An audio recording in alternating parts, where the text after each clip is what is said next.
Hi there guys, I'm Nikhil from GreedyTech, and in this video I'll be showing you all the best features of Vivo V11. I have already made a dedicated video for the tips and tricks section, and I've talked about many things which I won't be covering in this video.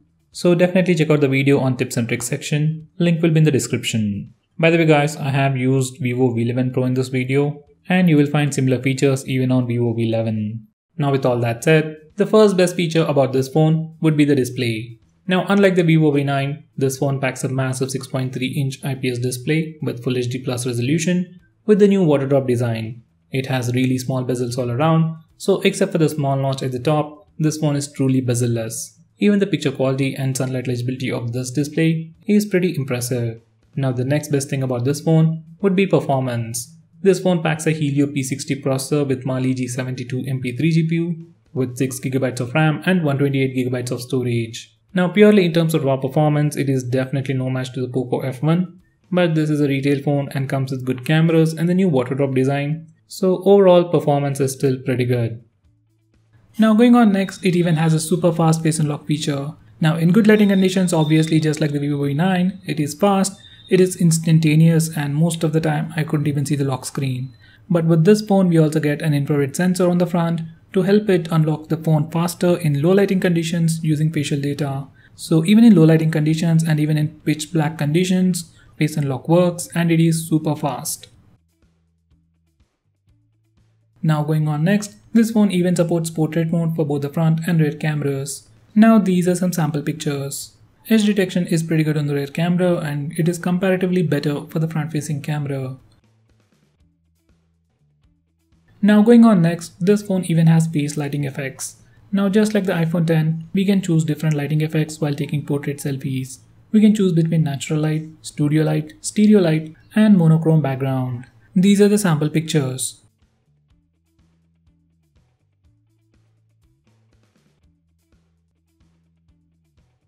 Next we have AR stickers. Now using this feature we can simply add stickers to your face. There are a lot of them and you can simply spice up your selfie game with all these stickers. Now next we have shot refocus. Now unlike other phones which simply take a portrait shot, on this phone you can actually select a focus point and change the amount of blur effect we want before taking a picture and even after taking a picture.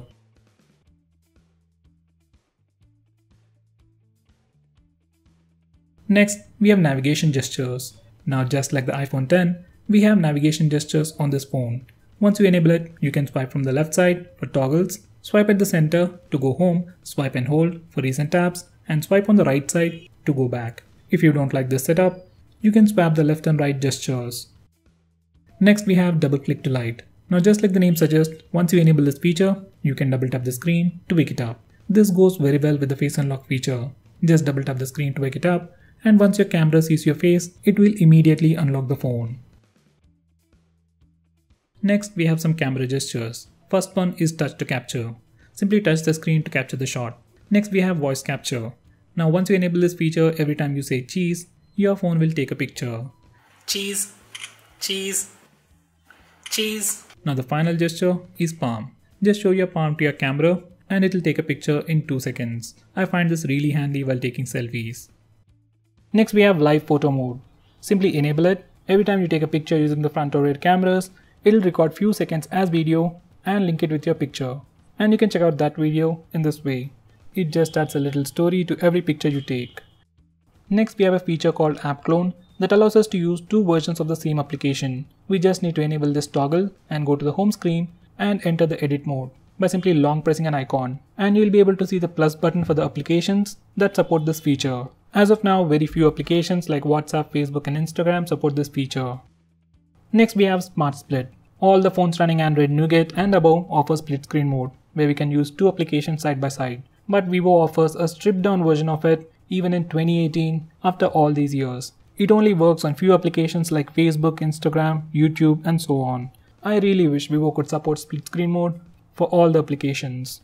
Vivo also offers us a quick gesture to open the split screen mode. Simply swipe down using 3 fingers in a compatible application to open split screen mode. If the application is not supported, you'll simply get an error, and if it is supported, it'll open that application in a split screen mode, and in the second window, you can choose the compatible applications. Once the split screen mode is on, you can click at the center for additional options.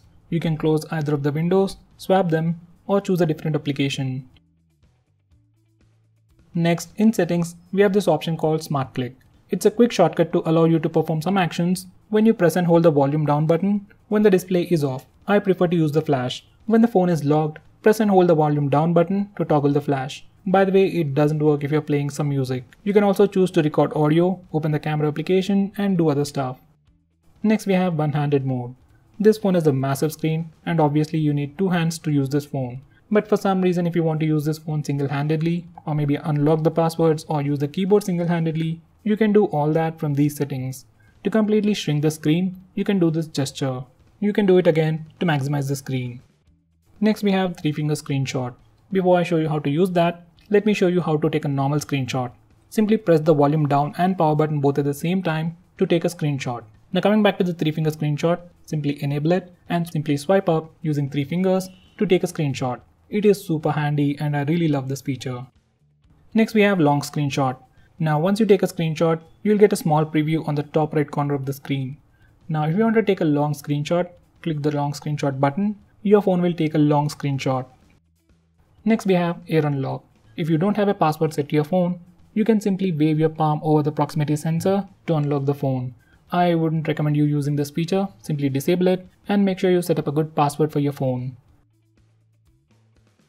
Next, we have some gestures like double tap to sleep. Now once you enable this feature, you can simply double tap on an empty area on your home screen or your lock screen to lock your phone. This is kind of a unique feature and I wish we could do it even from the status bar. Next, we have Rise to Wake. And just as the name suggests, once you enable this feature, when you simply pick up your phone, screen lights up and shows you the lock screen. If you have enabled Face Unlock, it will instantly unlock the phone, which is a really nice experience. Next, we have Smart Keep Bright. Once you enable this feature, your phone will use the front camera to see if you are using the phone. And if you are using the phone, it will keep the screen on. It's a cool feature, but it will drain the battery a little. Next, we have a lot of smart call features, which I would recommend you to check them out yourself. You can put the phone near your ear to lift the call, hold it in the hand to turn on the speaker mode, swipe over the proximity sensor to lift the call and do some other stuff. Next, we can shake the phone to turn on the flash. Once you enable this feature, you can shake your phone in the lock screen or the home screen to turn on the flash. You can press the power button to turn it off. If you enable double tap to sleep, it is kinda hard to use this feature. Next, we have Smart Reminder. Once you enable this feature, every time you have a missed call or a notification, once you pick up the phone, you will get a gentle reminder.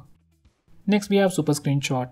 I've already shown you how to take the regular screenshot, 3-finger screenshot, and the long screenshot. But this one still offers a lot of things related to the screenshot. So to use the Super Screenshot, just open the notification bar and press the S Capture toggle. From here, you can take long screenshots, rectangular screenshots, even record the screen, and take some funny screenshots. Next, we have flashlight notification. Once you enable this toggle, every time you get a call or a message, LED light on the back flickers, giving you a visible indication. It will come in handy if your phone is in silent mode in a dark room. Next, we have Easy Touch, which is like a floating bubble, just like on an iPhone, with some additional options. You can single tap it for additional options, and we can also choose a custom action for double tap, like going back, going to home screen, pulling down the notification bar, or taking a screenshot. It is exactly like the feature seen in the iPhone with limited features. Next, we have Eye Protection Mode. This feature is also called as Night Mode and Reading Mode in other phones. You can turn it on by using this toggle or from the notification toggles or based on a specific time. This mode protects your eyes at night by filtering blue light. Next, we have Gaming Mode. Once you enable this particular feature for any particular game, you get additional options like putting the calls in the background, auto rejecting the calls, blocking all floating notifications, and disabling automatic Wi-Fi connection.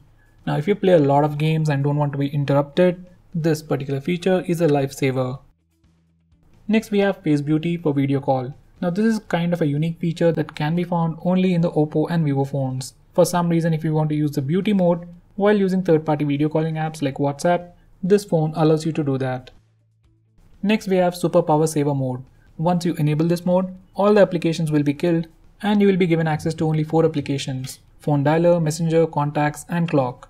And that's all you can do, but it will drastically improve the battery life. Let's say you're running really low on battery and don't want your phone to die, you just want to answer calls, simply enable this mode and your phone will last for hours. Next, we have an app lock built into the system. For the first time when you open it up, it'll ask you to set a password and then select the applications that you want to lock. Now the best thing about this phone is we can unlock the locked applications using the password or the fingerprint or even the facial recognition system.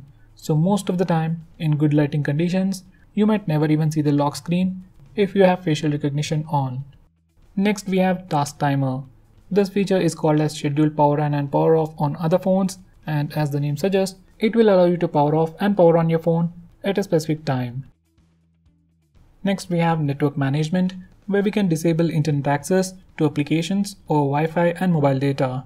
Normally, many people won't be using this feature, but if you're someone who wants absolute control over your phone, or maybe you don't want applications to access internet, say Clash of Clans, or maybe if you don't want others to use internet on your phone for a specific application, maybe playing a game, then you can disable internet access for that particular application. Next, we have Wireless Display. Using this feature, we can cast the screen of your phone to a smart TV or a Chromecast. I personally use this feature to cast the screen of my phone to my TV while watching a movie on Amazon Prime. Next, we have a floating video player. The stock video player that comes on this phone gives us the option to play video in a floating window. And this is how it looks. We can also swipe on the right side to increase the volume, swipe on the left side to increase the brightness, and swipe left or right to change the playback position. Next, we have background apps. By default, this phone is configured to kill all the applications running in the background after some time, but if you don't want some specific applications to be killed, say like WhatsApp or Facebook, you can whitelist them from this page. Next, we have AUTOSTART management. When you kill applications from the recent tabs page, some applications restart and run in the background. Apps like Facebook and WhatsApp might be important, but apps like Amazon, Flipkart, or even the UC browser need not run in the background. So from this page, you can block such applications from restarting in the background and thereby improving the battery life. Next, we have auto call recording. If you're someone like me who wants to record all the calls that they receive on your phone, we can do it on this phone. Just go to the phone dialer settings and we have the option for recording all the calls automatically. So guys, those were all the best features. If I missed out on anything important, do let me know by commenting below this video, and definitely check out my video on tips and tricks section. Link will be in the description. Now, if you're planning to buy this phone, please use the link in the description. It always helps the channel, and if you want us to make any specific video, tweet out to us with the hashtag ASKGREEDYTECH on Twitter and I'll try to make it as soon as possible. I'm Nikhil from GreedyTech signing off. Have a nice day.